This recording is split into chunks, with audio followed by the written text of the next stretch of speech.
I don't know how to start this podcast. Do it like last time. Well, define last time. The one that you missed? Because the one you missed, I think we just said No, hello. the first time. Sorry, the first time. The first time. Okay. Well, hello everybody. This is the Future Elements, and I'm gonna sound like a robot because apparently Aaron here wants me to recycle what has already been done. Hey man.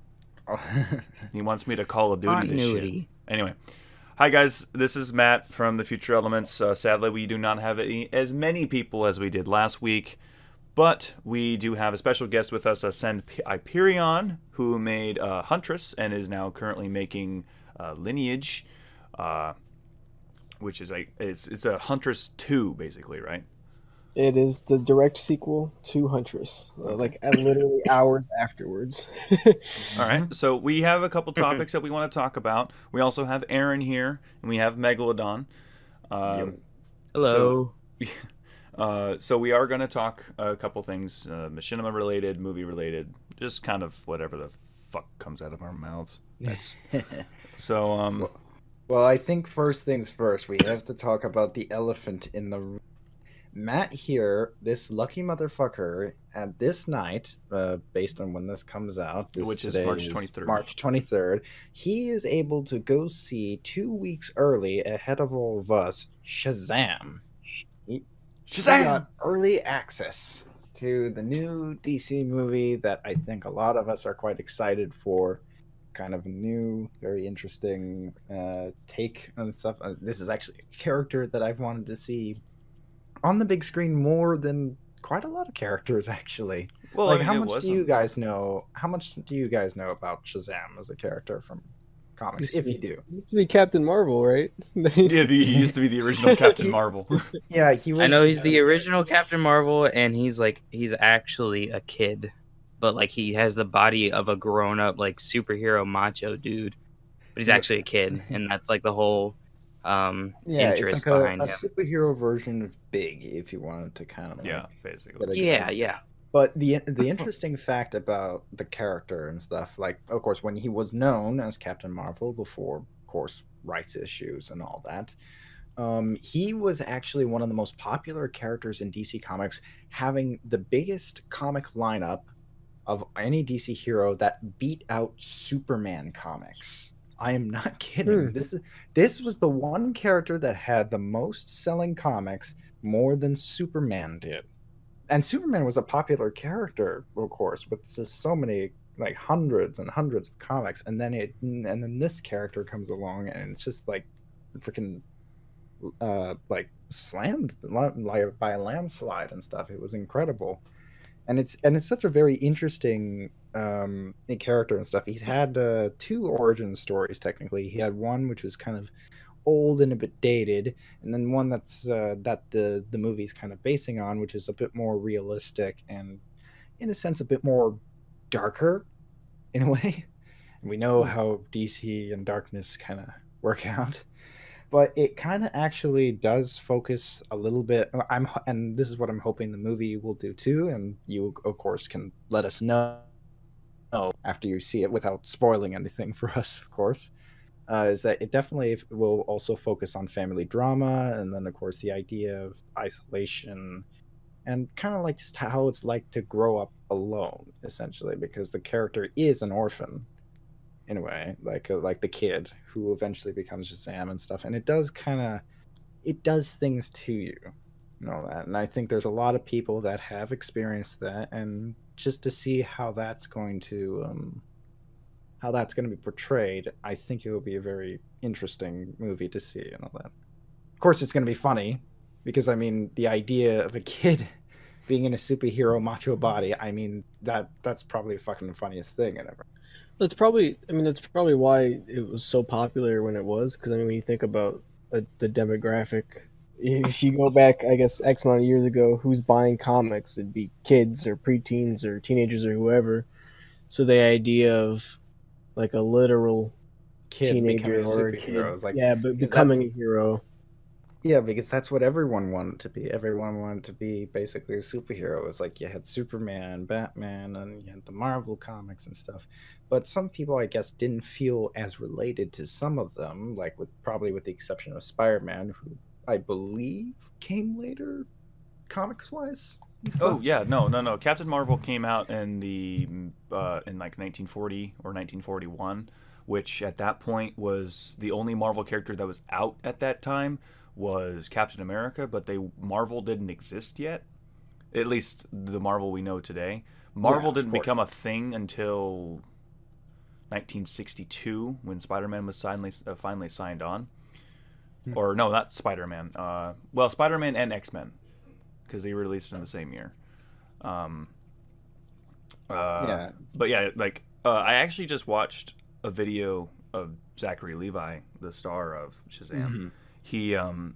He explained why like there's like a Captain Marvel mix-up. So Yeah. he explained that when the character, which was released by like a comic company that's long gone, I think it starts with an F or something, I can't remember, but they released Captain Marvel, which was basically a ripoff of Superman, and they released the comic. Or a parody, maybe you could say and stuff. I'm Well, not sure if it was the thing certainly is that because fair use didn't exist back then. yeah, that is true. But I'm not sure if maybe a ripoff was the thing. I think more the idea was more They of a said it parody was a because ripoff. oh really? They Oh, said it was a ripoff. They okay. wanted to test the waters on how well a Superman character can work if it was just magic or something like that. So, Yeah. they released the character. It lasted pretty well. It did pretty well. It even had a couple serials inside the movie theaters and stuff like that in 1941 and 1942. And after a while, DC, then like a couple years later, DC then sued the comic company that owned Captain Marvel and all of their assets. They sued them. Then they went under. Probably not because of the lawsuit, but let's just say it is. Mhm. DC took every property, including Captain Marvel.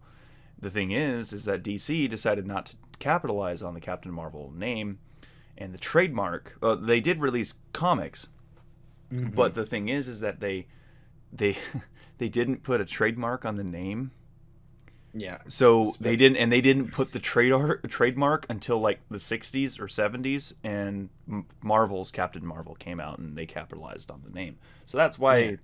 Yeah. But the thing is that the characters, like, I mean, not characters, but the readers always associated Captain Marvel, like after he got that subtitle Shazam, the power of Shazam. what's Oh what's wait, the S hero? What's the S oh, god? the acronyms. Oh, I actually have it right I know up because I've been Hercules. I know I Hercules. have it right here. Solomon. Okay, Solomon. That's it. yes. Okay, so it's like this: Solomon, Hercules, Atlas, Zeus, Achilles, Mercury, Shazam. Okay. There you go. There we go. So, but like once they got that acronym down, like I think in the mid 50s, they kind of just automatically associated him as Shazam. So they just kind of took away the Captain Marvel title. So. Yeah. Which I don't mind. I do like the name Shazam. It's a pretty unique one and stuff. Yeah, especially during that time. The thing is that what's going to be extremely funny, and I really hope they play around with this, is that because the big thing is that the way that he can summon his powers is by shouting out Shazam, like saying the word and all that. But it doesn't even have to be a shout. He can just say it like quietly and all that. But the funny thing is that every time, so this is how I imagine that every time when he says his name to other people, I just imagine that like, oh yeah, he's in his big form, and then suddenly he says, "My name is Shazam," and then he's back to your kid again. I can imagine that's gonna happen quite a lot, and that it's gonna be quite funny. Oh, of course. Yeah, and of course the nice thing is that the character, like, of course, one of the things that people were kind of iffy about, I guess, when the first set photos of the movie before the trailer even came out and all that, a lot of people were really uncertain about the costume at first, and I think honestly, pretty much maybe you guys were uncertain of the costume at first. I don't know. Like, what were your opinions when you first saw? I thought it looked exactly like it should, honestly. Like, at least the modern way. I did too, but it's funny that a lot of people kind of did point this out, and I do have to agree with them slightly, is that they go like, hey, that doesn't look like real muscle and stuff. And of course, when you look at Zachary Levi, yeah, he did work out for the role, but he's not like Chungus and stuff. He's not. Yeah, they definitely did add padding and stuff to it, but I think it works because that's how. I think all superhero costumes actually have padding in them, at least a little bit. The Henry Cavill, no, because that's actually all him. Oh yeah, because Henry Cavill is like a fucking. He's like a. As much as I hate Henry Cavill, he is huge. Why the fuck do you hate Henry Cavill? A full dude. I have to say, I really liked Henry Cavill in. Just the side note there. I liked him was a meme. as Superman in Man of Steel. I think he did that pretty well. I like him in Fallout, Mission Impossible Fallout. Well, why didn't you like him at all? That was a meme. I said that. Oh. We didn't hear that. Okay. But yeah, so it's going to be really interesting to see how they portray Shazam. I do think they are taking the serious route, which is the new 52 storyline, where they're basically taking a bit of a darker tone, but at the same time... Which is kind of funny since the new 52 storyline is actually canceled. Technically, yeah. But well, it's called Rebirth now. Rebirth now, yes, but I choose New 52 because that's kind of I choose a new 52. But yeah, of course, the story, I know at least they're doing it a lot differently. Like, because in the beginning, when they did reboot Shazam, the main villain was Black Adam. But in this case, they're doing Dr. Sivana. Yeah, going to be Dwayne the Rock. He has a cameo by the end of this. Oh, he does? I really do. Well, I don't know. They haven't said anything. I don't know. Say shit. I don't know. I really hope he does and stuff because we've just heard so much about it. I'm looking forward to it. There were some talks that like Dwayne the Rock Johnson was going to be like Jon Stewart's the Jon Stewart Green Lantern. Yeah, then there was also talk that Idris Elba was also going to be the Jon Stewart. I would love him more, but the fact is that he's going to be Deadshot pretty soon. So. Yeah, we'll get to that in a minute and stuff. But the funny thing I'm really going to be interested for when Dwayne The Rock Johnson becomes Black Adam and stuff is just how he will be portrayed and all that. Whether they're going to go for the new 52 version of him, which is dark and pretty sardonic, or if they're going to go with the original version in which he was like a Egyptian prince and all that. Okay. That's kind of the one thing that's a little bit worrisome is that he is like the character that I can't remember the name of the person he is, that when he's not Black Adam, because it's like a long Egyptian name, but basically the character being Egyptian, and I just cannot help but think of the Scorpion King every time. I keep thinking of that. It's that's right. I forgot about that. Bad CGI. Like, I advocate for bad CGI when Black Adam appears on the screen. Oh god, it's just like like if Shazam 2, which I can assume might have Black Adam in it because the main villain of the first Shazam is Dr. Sivana, who is who was actually in the new 52 story, but he wasn't the main bad guy. I thought you were supposed to say Dr. Zhivago, but I just remembered that's a fucking movie from the fucking 70s. Nah, it's Sivana, who's played by Mark Strong, who's honestly a really great actor. Definitely plays really good villains for sure, which is funny because this is the second time he's been in a DC property. The first one being in Ryan Reynolds' Green Lantern. Oh, he played as Sinestro and all that. Probably one of the only few good things in that trash of a movie and all that. Well, yeah. Well, but like in conclusion, I'm really looking forward to Shazam. Megalodon's really wants to see Shazam. It's basically big with a superhero twist on it, and Zachary Levi's always a funny guy, and the trailers looked good, and I'm looking forward to it. And the kid from It is in it too. Oh, is it? Awesome. Oh yeah, that's right. Yeah, the guy who plays as Eddie. The placebo, gazebo. Gazebos. They're called gazebos. Yeah. But I do have another topic though. Yes. for the sake of our guest.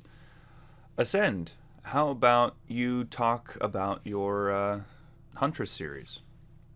Oh, okay. So I'm sitting here reading about Black Adam. I was trying to find his actual name.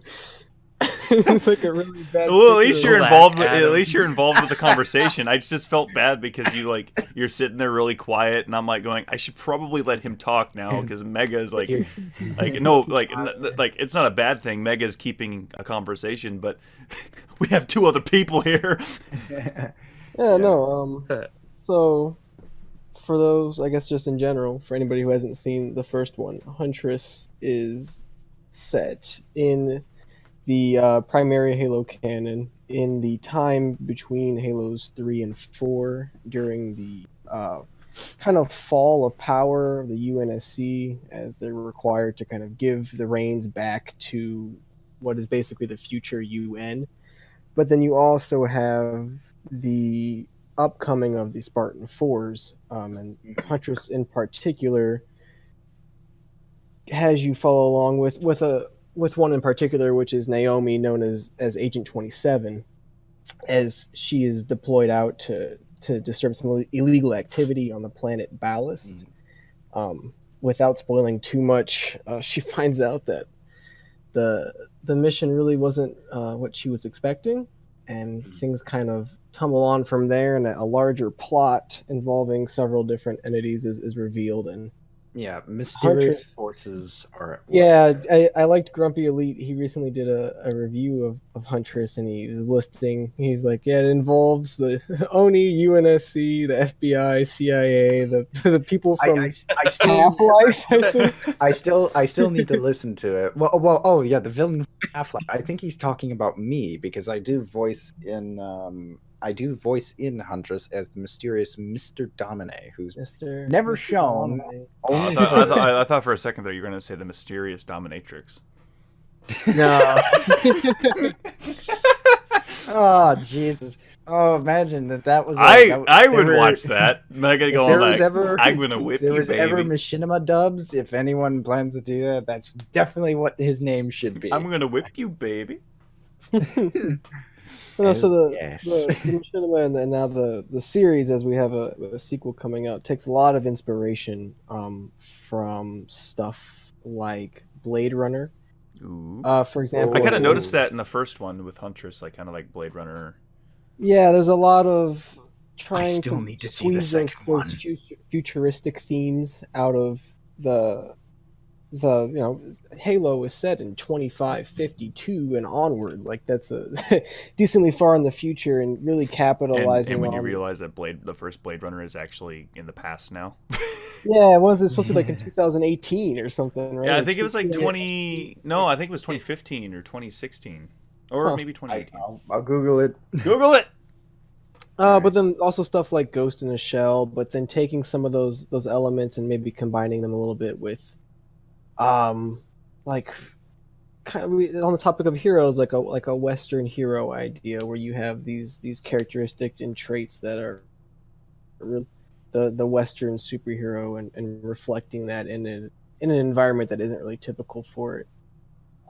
So Huntress leaves off on a cliffhanger, a pretty large cliffhanger for those who have seen it. And Oh those my who- god!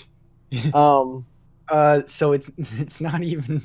It's 2019 that it takes place in. Oh, so We're the in the first Blade one? Runner era. Blade Runner Yeah, happens we're- now. Thanks for the armor. Oh, I feel sexy. Oh, Wow, well, you're Whoa. gay. Oh Jesus! Shut the all right. fuck Well, up. looks I will like- fuck you up. I'd like A to lot of see you stuff try. happened. So for those who are listening, GrumpyElite and A-Star have both joined the party. And Grumpy, we were just talking about you. Hell Yeah, yeah. I should always be talked about in every conversation. We'll Ever. talk Join the about hub at discord.io / Shut up. Machinima. Shut up. You're an actual Yeah, ad, so- A-Star. But yeah, so the first Blade Runner takes place in 2019. How Yes, it fucking does. retro is that? I mean, that's not retro. That's current. I know, but like, it's like how ironic can that be? It's almost like He's the meaning same as thing in like how the cinema used to, or Hollywood used to view like how 2019 would be. I know, Yeah. just like how she. flying cars. How Back to the Future viewed this future very differently. That's what I was just about to say. Yeah, Back to the Future. I mean, they almost got one of the predictions right from Back to the Future Enhance. Part 2 with Chicago Cubs. They were in the World Series, but not World Series, but they were in the playoffs. They performed. And we're Yeah, they and we're performed. close to But then other the following year, they actually won the World Series, which is pretty cool. But anyway, go ahead and continue, Ascend. So you were talking about your influences and inspirations of Huntress and Lineage.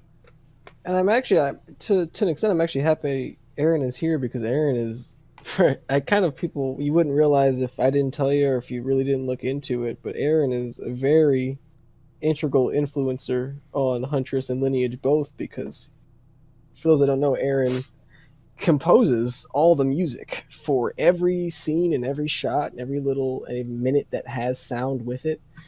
And Aaron's style greatly influences the overall I would say experience of watching it, the story and the tone and so on and so forth.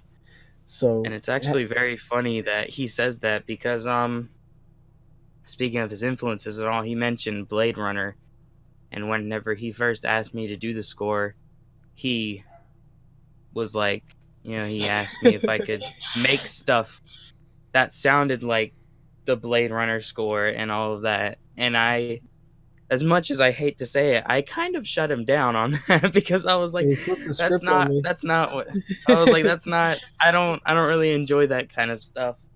Can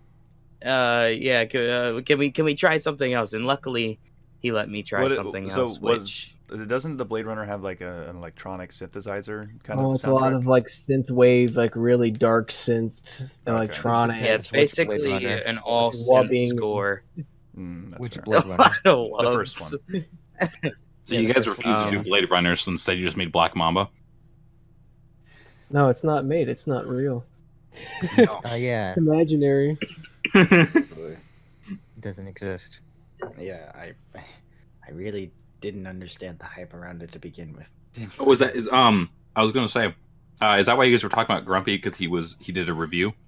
Yes. Yeah, I had mentioned Grumpy's review of Huntress because I was laughing about how you talked about all the different organizations involved in the plot. You named all the random groups that had something going on. So actually, to that moniker, Grumpy brings up a lot of good criticism in his review. A lot of it revolving around stuff from sound design, not exposiating enough, which that's maybe a flaw / trait of my own writing style is that I have this philosophy called get to the fucking point. So if something if it's considered extraneous or not necessarily immediately beneficial to what's happening, I try not to write it in. Which is not a bad thing, though sometimes it can have problems. Right, so the viewer can feel a little left out, or it's easy for me as the writer to imagine things and write things because I know what's going on and I can think of what's happening, but the viewer only has the information I give them. But so there's other things about getting to know the characters a little better, letting them speak more, polishing up the timing, the action, the visual effects, all that stuff is things that I spent the last year in Lineage really focusing on it and getting down, and hopefully, at least to me, I feel like there was pretty good improvement, and I'm very excited and nervous both to see if people feel like I've met that moniker with the feedback there, because I look at Huntress now and I'm like, fuck, man, this was terrible. I didn't think Huntress was really terrible, especially for your first Machinima ever. Well, technically, it was supposed to be another Machinima. After Last Man Standing, is kind of I really put stuff in the generic cinematic aspect ratio and called it a Machinima.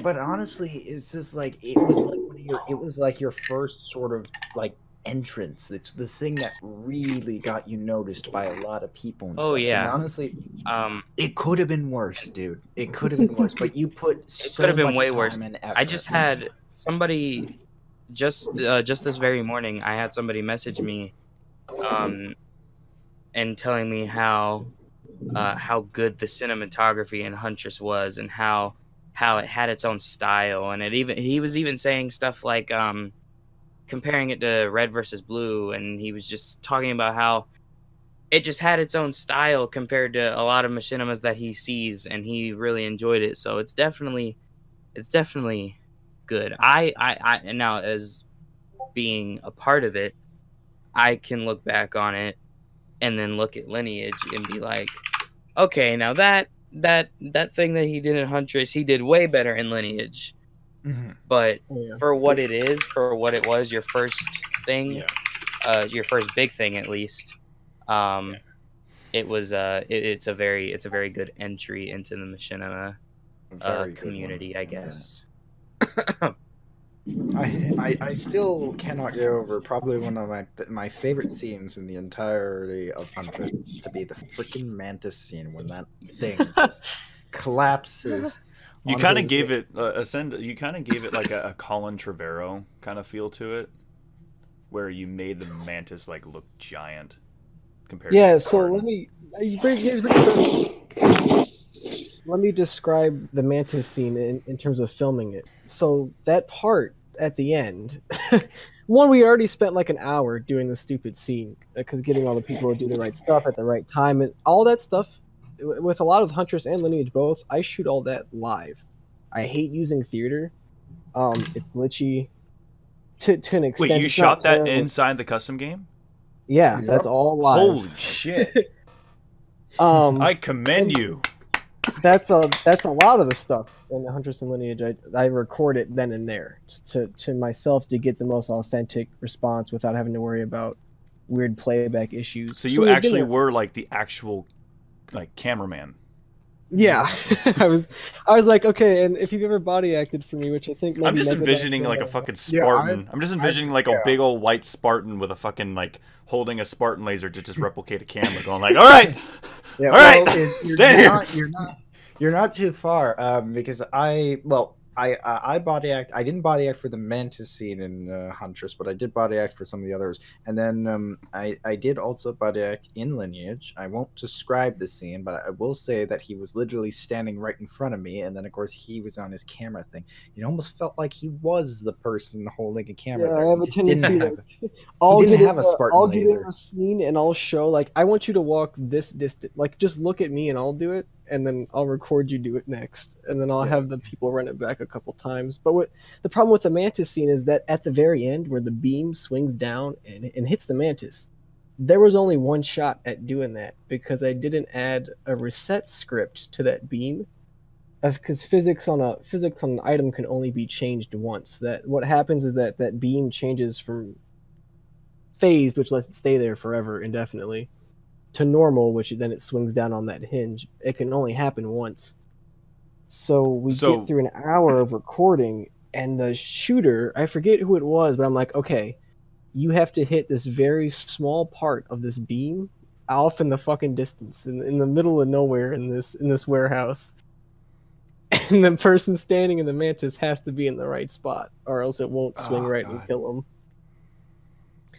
So I wanted it to play out a little different in terms of recording, but I think just part of the problem was after spending so long on it and only having the one shot to do it, once I got it, I was like, all right, that's it. That's pretty cool. I like that. I like the fact that you actually tried something a little bit different when it came down to the body acting and the recording. You actually mixed the body acting and the recording into like a actual production instead of like just handling the recording on the post-production side. Yeah, at times I feel like it produces, at least maybe it's not even noticeable. Maybe it's just, honestly, I didn't notice it at all. But it's pretty cool. Like the thing is that a lot of the good things that are like a lot of the cool things that are like behind the scenes. That some of that is the most interesting stuff. It's like take this for example. I just watched a video of this like from what culture or something like that. It was talking about like 10 times you didn't know certain things were CGI. And there was a scene in Logan where like Logan's actually smashing against the car or a truck, and he smashed against it, and then Hugh Jackman's character like reflects and like whips his head back and forth and stuff like that to like replicate that he got hit. That wasn't Hugh Jackman. That was his stunt double. It was a stuntman. Yeah, it was fucking crazy. Like so like it's kind of like the same long lines of that is like where it's like hidden things that you don't get until you get that final behind the scenes talk about, which I guess it's going to be here. Yeah, there's a lot of quirky stuff, and there's been plenty of scenes where like I go into it thinking I want something in specific, and then the body actor will do something, and I'm like, "Fuck, I like that a lot more," and that's what I end up. I love using. that. I love that with the body actors, and I love that with the voice actors when they send me their lines, and I'm just like, "Oh, you said that so much better than I wrote that."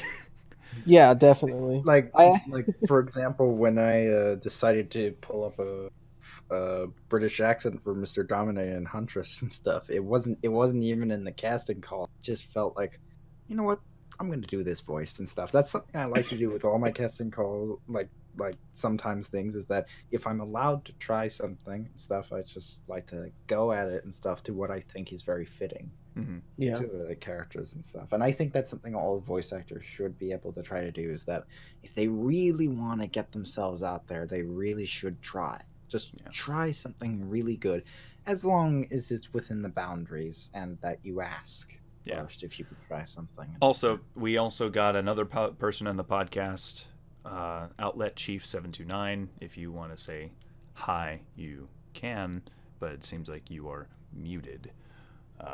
Just trying to be courteous. But We officially have over half the staff of the hub now in here. Well, hello, Outlet Chief. I'm pretty sure I've talked to you before, a long time ago. I know an old friend of mine. I guess met you when I was probably 5 years ago, but I don't ever remember directly talking to you.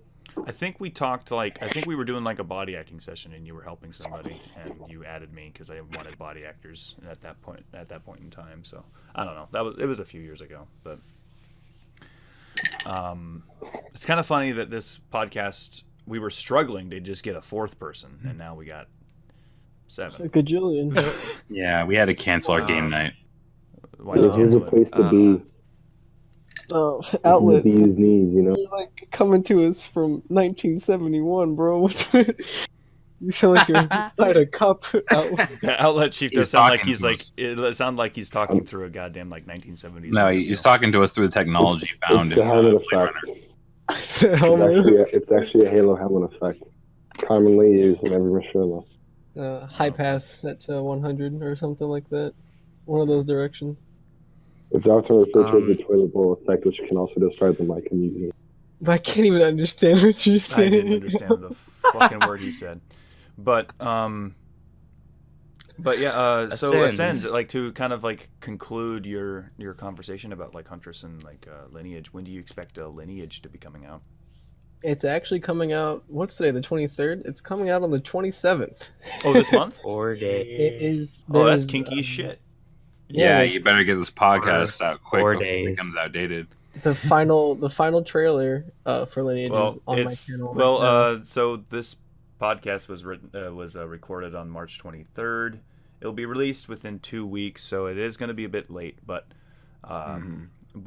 hey, you got a little behind the scenes and conversation with the Senpai Hyperion before it actually released. So that's pretty cool. So does anyone want to bring up anything about anything Machinima related that they're making, or something that they saw that they liked, or? Well, I guess I should mention I did kind of release something new today and all that. Go ahead and talk about as that. Part of so it was meant to come out quite a lot earlier. So it's called Call for Change, and some people here have already watched it and all that. And so it was basically a thing that me and Arc Element Studios, who, well, I don't know if some people here might know them, or maybe I'm very familiar with them. Okay, so very familiar with them and stuff. So of course he wanted to be able, because he's coming back to do all of his stuff before kind of just moving on with college and university and stuff, as we all do sometimes. And of course he wanted to really test out some new editing stuff and all that, and so I basically just brought up this idea, and I was just yeah, we could try this and all that. And of course, finally, after quite a long time and stuff, it was supposed to come out way earlier, like a way few months earlier and all that, but managed to get it out today, and so far, a lot of great response from it. I'm really glad how it turned out and stuff. I felt really happy about it. It's like yes, I'm getting back to it, because I was just there was this long period where it's just like, I prefer just helping out people and all that. I don't like making my own things right now. Stuff. It's just like, yeah, I'll do voice acting, I'll do voice reels and all that, but I prefer helping out everyone and stuff. But now I'm starting to get that creative juice flowing, and I think that's because a lot of people have been inspiring me lately. So Juicy. it's been quite fun. But like on my end, I just started writing Chrono Goard season 2 finally. I had the outline set, but I'm now writing season 2, and I actually got like 4 pages of it done last night, which I haven't been able to do that in a long time. I haven't done that since Surround Me, and which it doesn't sound like a lot, but within the last year and a half, it's been kind of difficult for me to like actually sit down and write, because I just get lost in my head, and then I get distracted. But with Chrono Goard season 2, it starts off pretty well. I like how it starts off. It's kind of just normalized and kind of sets the tone for a little bit, and then it just kind of hits you. I'm currently 4 pages in, like I said, so I'd say by the time this podcast's out, I'll probably be done with episode 1, hopefully. Maybe even writing season 2, or not season 2, but episode 2 by this time. But, I mean, we will never know. But, So when's Dola coming out? What? Out. Hopefully, like, Fuck I don't know.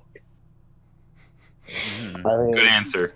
I've had to like divide it up into two, like part 2 into 2 parts. It's like a part 2A, part 2B sort of thing. I mean, I'm almost done with part 2A. That's kind of good. But I'm still like making some like final adjustment to the script and whatnot, and then I still have like a bit of shooting to do. After that, should be pretty much done. Been working on this for like 3 years now. Close to 4, I think. Oh, Jesus. God, that's longer than I did episode 7 for. But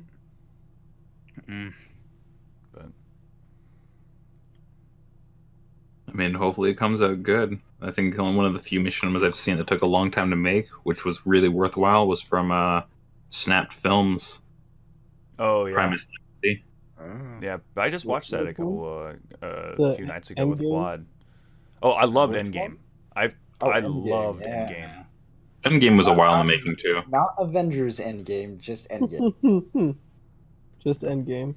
I do think it was neat, and I think that there's several Machinima that kind of have that the game is reality, the channel through which the characters talk type of like format, which I think is a neat way to use Machinimas, video game videos like movies and stuff, and using that as a means of having real life characters talk is a cool concept, because Yeah, it they did really that back in. is. They did that with like pregame lobby and matchmaking lobby and yeah. like some other Machinimas. I think one of the Machinimas did that.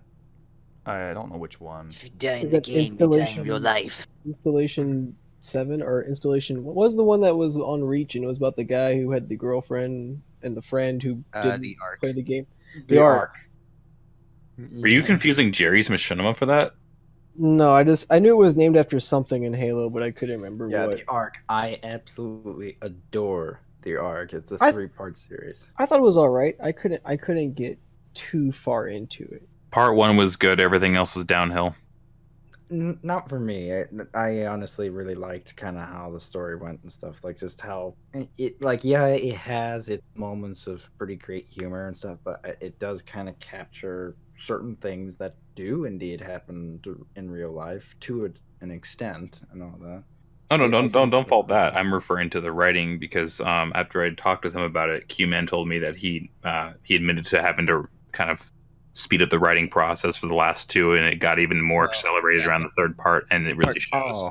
Part yeah, three, that technically, part. like, part 3 was supposed to be part 3 and part 4, so, but he had to combine the two Yeah, into one. that I remember because I actually was meant to voice as one of the characters in part 3. I was actually meant to voice the character Noah's, like the main character Noah, his dad. I was actually supposed to voice his dad, the one that, well, okay, I won't spoil what happens and stuff, but there's a certain dramatic scene which I thought was actually really well done and stuff. Even though part 3 technically was rushed and stuff, I felt that scene in particular was very impactful and all that, and quite dramatic and all that, because it just like happens like that and stuff. It's just like You're just saying this because you want to play another political leader that talks down to me again. that. Well, I am actually and stuff. Of course, in case people are wondering what he means by that, I actually do voice in one of Q-Man's Machinimas. His most recent. Most recent one called Coop. Oh, Coop. Coup. Don't say coup. Coup. Sorry. Some of the fucking auditions for that, people were saying coup d'etat. Yeah. This is like, I'm one of those people conducting a coup d'etat. Look out. But yeah, so in there I play as the main lead, which is of course a general who is basically kind of leading this revolution against the government, and A-Star plays as the vice president. You were a corrupt general on a corrupt government, and I should stop you right now. Wasn't that the premise of Promised Land? Yeah. Kind of like here's an interesting thing. Promised Land is more so from the perspective of the people and creating a revolution, and then with the thing in Coup, it's more so of an inner revolution within the actual people in power. It's pronounced coup d'etat, right? Yes. Yeah. Okay. Yeah. Coup d'etat. But the fun thing about that is that Q-Man told me is that he is actually doing a sequel to that, so I am going to be coming back as. Oh, I sure hope I'm coming back. So. I think you are. I think you are. He hasn't contacted me. Well, it's because you're dead. You're probably killed off screen. Off screen. Yeah. Well, you got Carrie Fishered yet. Oh no! Oof, dude. That was a little rough. It's not too early. Well, no, she's dead. He got Spacey. That.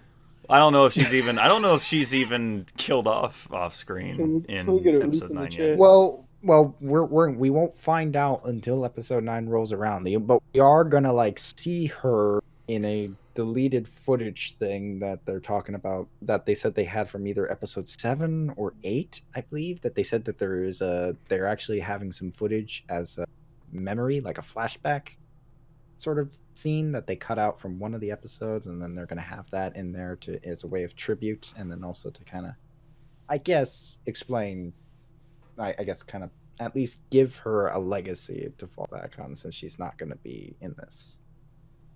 Fair. A legacy. But this is my legacy. Speaking of legacies, I want to ask a genuine Machinima question. Yeah. Mike, or not Mike, Nightmare Films. Yeah. Put out that Reach nostalgia video. Got a lot of it. It got a lot. A-Star just grunted like a goddamn anime. So wait, let me set the topic here, what I want to get at. The main question for me is, was that made with there might have been some real genuine sentiment, like nostalgia, sadness, or whatever. Mm-hmm.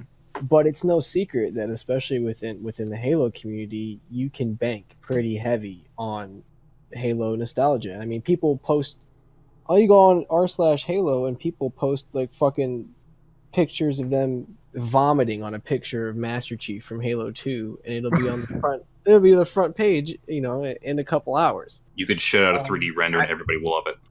And So- and I mean, I've also had I've had a lot of great feedback from my Machinima today for change because it takes place on Halo 2 Anniversary, but I wasn't intentionally trying to bank on to nostalgia. That's kind of where my point is. I mean, Yeah. Nightmare, he's got, he was a big name. He's got a lot of subscribers, but if you look at his recent stuff, like most, I Halo like the creators, monitor he's one he's he on did. a downtrend. I like the monitor one he He's like did. an easy ploy. I don't. Screw you, Alistair. I do. Oh, you like it because it pandered to your love for dogs with robotic dog noises. I hate it because of the fact that I love robots. To me, it wasn't. I didn't think dog. It was basically like Wall-E. a Halo version of Favorite Wall-E. movie of all time. Yeah, it's a Halo everybody version keeps of saying Wall-E. Halo version of Wall-E, but have none of you seen Watchdog? No. Wait, the game? Is that the No, sequel to No, Wall-E? it's a Halo 5 Machinima. Not seen that. I And don't. that was heavily influenced by think Titanfall too. I feel like I've heard of it, but I'm not sure if I've. Whatever. It's Oh, made by it's- Starfall Studios. The guy we've got. Titanfall 2, but in Halo. Oh. It's I remember. guess you could say it's Titanfall 2, but in Halo, but it's actually more reminiscent, if I'm being honest, because it takes a lot of the same cues that Josh took for his little monitor machinima. However, I think Josh wasn't very subtle with it. That's why I don't like it. That's fair. It's just I don't know. I felt like you couldn't go 10 seconds or even a solid while without. you had this whole theory about this whole Chad theory about the mod. I do stand by this Chad theory. This little fucking Chad? main character 99 monitor becomes hardcore cucked and friend zoned by this Stacy ass monitor because she goes to her boyfriend who's this Chad big monitor who's just talking her up, and then later on this 99 virgin is just forging around minding his own business, and then big Chad comes by and starts deleting everything. I still haven't seen it, so. So do you think Nightmare Films has something going on in his own life that he's looking to maybe? Well, he I is, feel like that's he a is strange. You got a doing mostly Minecraft college stuff. to I know 11. that. It's kind of like some of us that are doing university stuff, especially myself and all that. So he's been more busy with one of those things. It's possible. I guess my main question is: do you guys think that the Reach nostalgia video actually deserved the credit it got, or did it just benefit from the easy pandering? Ultimately, I just viewed it as a video. I didn't. Well, really yeah. care. At the end of the day, it is a video. But what Ascend's trying to do is bring the discussion of something that could be potentially real, or possibly something that isn't really a side effect at all. So he's done it before. I think he's talked about Machinima Dead or bringing up Reach. And Yes, the classic 2014 release in Halo 2 Anniversary is Machinima Dead?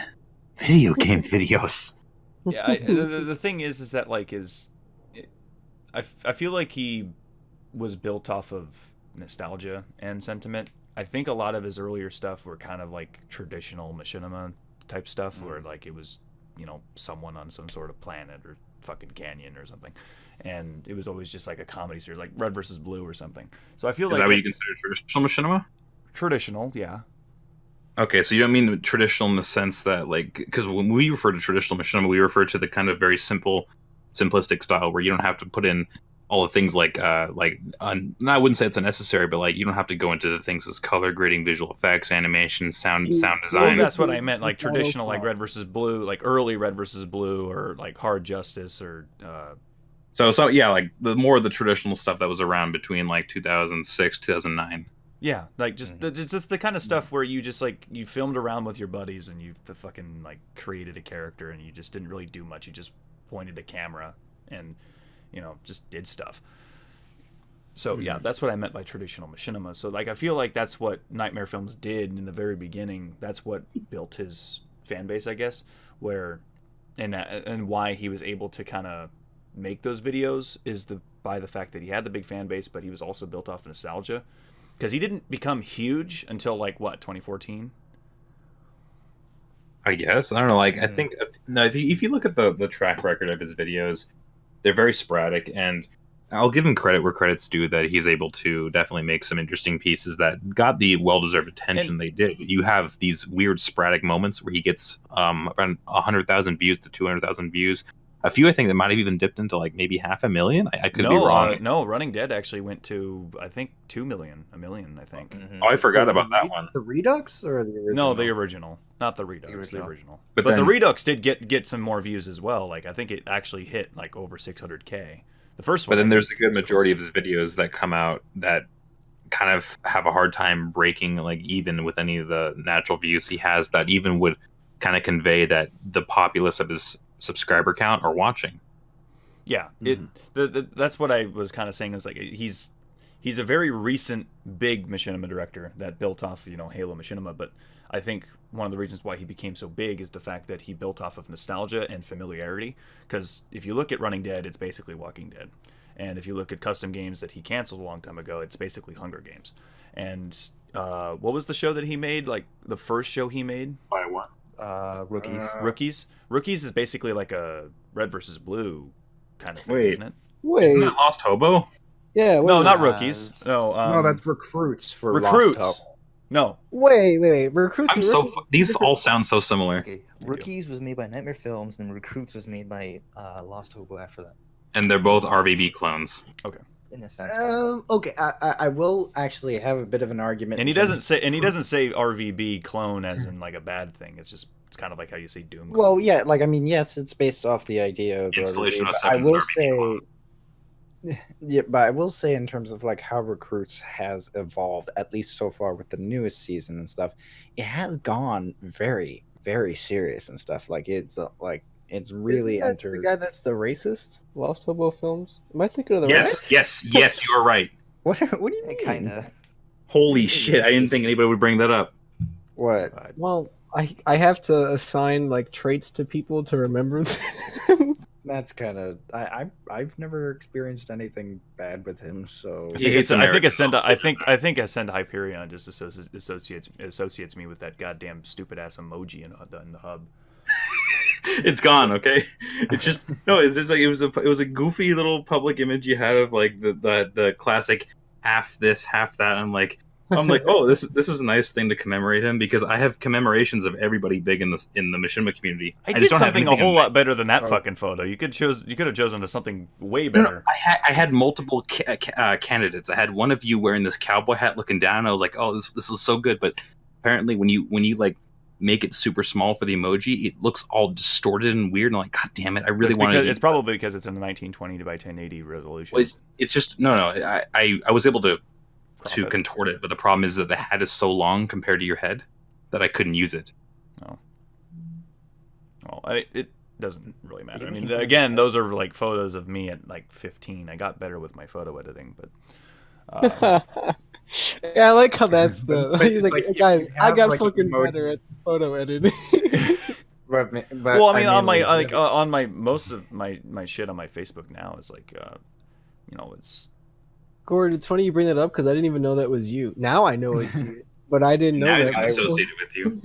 I wonder if Well, what do you mean you didn't know it was me? I thought that was one of the virus guys or digital. Is it digital or virus? Is their gimmick? Which one is it, or is that one Well, person? we still have emotes for both of them. The only thing is with Goard, I called the emote colon. Why was it colon? Because I'm an ass joke. Oh.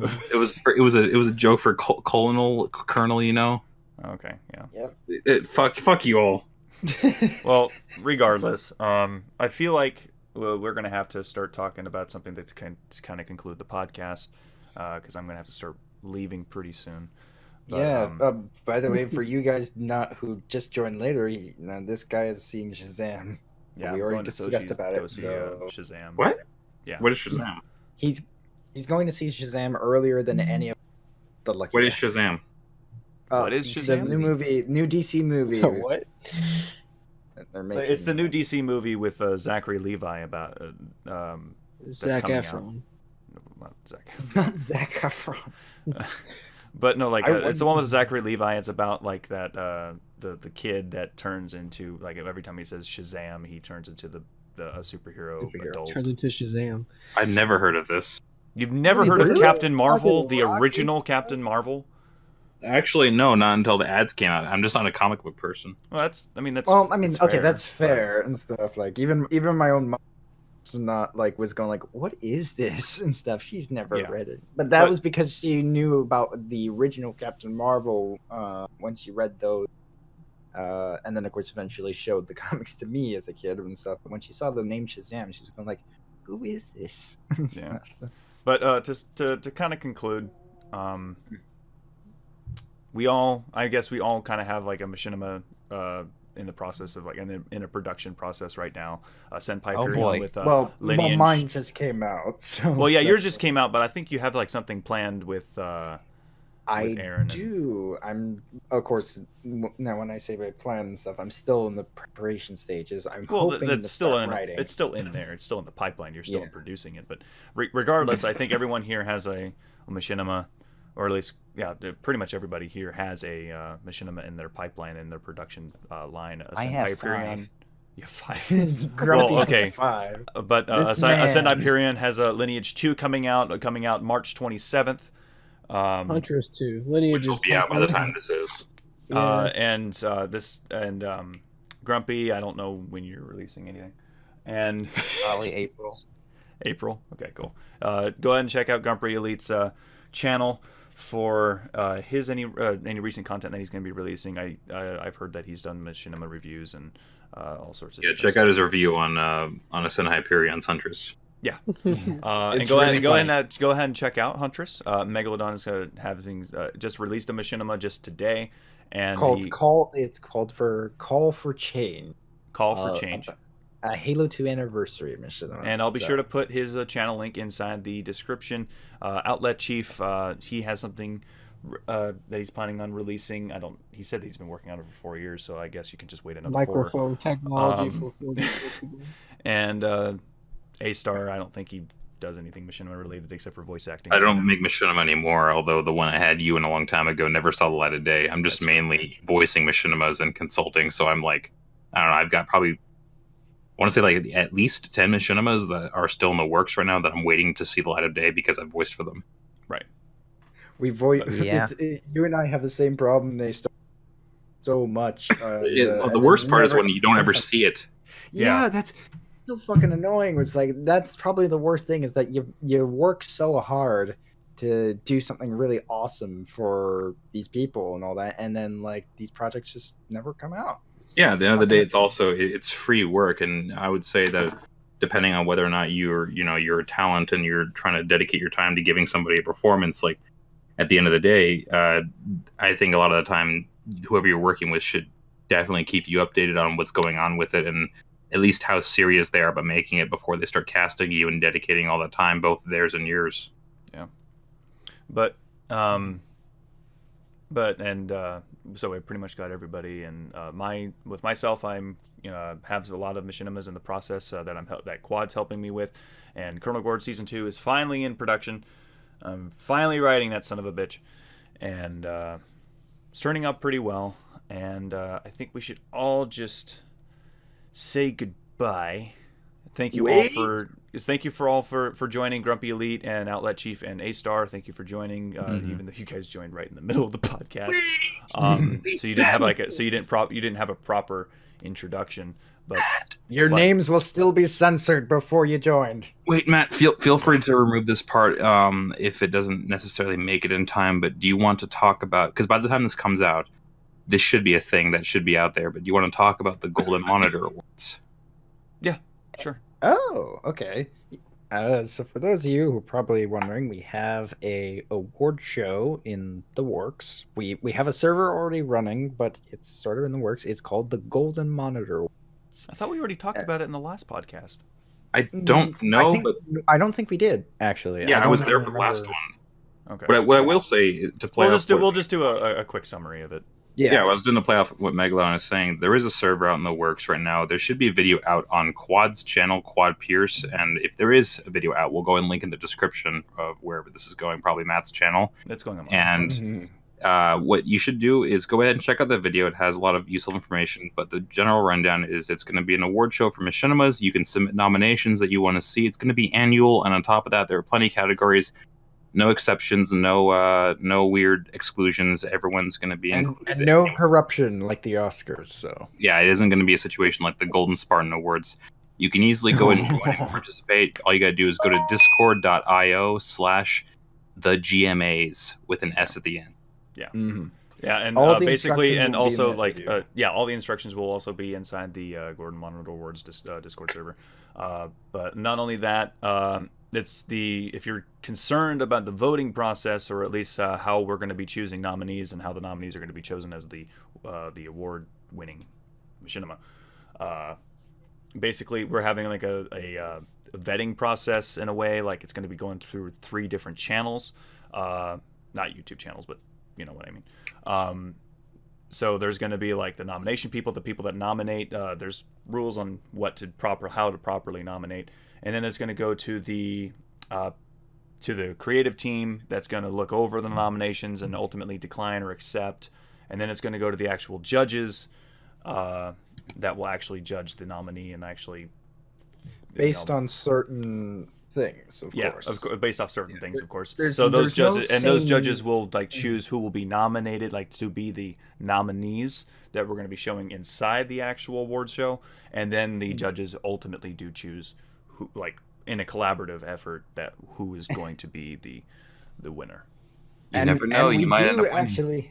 We do actually have our own little Golden Monitor Award made by a very talented forger, who I'm going to shout out here, Mistress Yami, who made a very beautiful thing. And of course, we can show it up in the podcast. Yeah, I'll and show it stuff. up in We the can podcast. definitely show it. So of course, it did get updated recently, but it looks fucking awesome. She did a great job in redesigning it and stuff. Of course, so we're not sure how it's going to be implemented just yet, but we know we're going to use it for certain. Yeah. So, but it's really early in the stages. If you join our server, it's going to be an early access type of thing, so that way you can actually nominate and actually talk with us, the creative team, me, Quad, Megalodon, Aaron, A-Star, since I was getting to you. With A-Star, he is from the hub, so he's actually helping out with the Golden Monitor Awards and kind of like sponsoring it, so that way we can actually have some sort of foundation when we actually do release it. It is going to be released on the Future Element Films channel, which is this channel. Basically going to be producing it and all sorts of stuff. So, and Quad's going to be he's putting a lot of work into it. So I would really appreciate if you guys would follow the server and give Quad his your support. Something he's very passionate about. He's been in the works for 2 years now. Yeah, 2-3 years now. So I think that's a great message to end on. It's very supportive, very outlooking, and very. I fucking forgot. I like outlooking. Outlooking. Positive. But it's very positive, very supportive, and it's very uplifting and very optimistic. So, yeah, thank you all for joining, guys. We are going to end the podcast here for this week. Be sure to check out next week our podcast. All right, everybody, say goodbye. See ya. bye-bye. Bye. Yeah.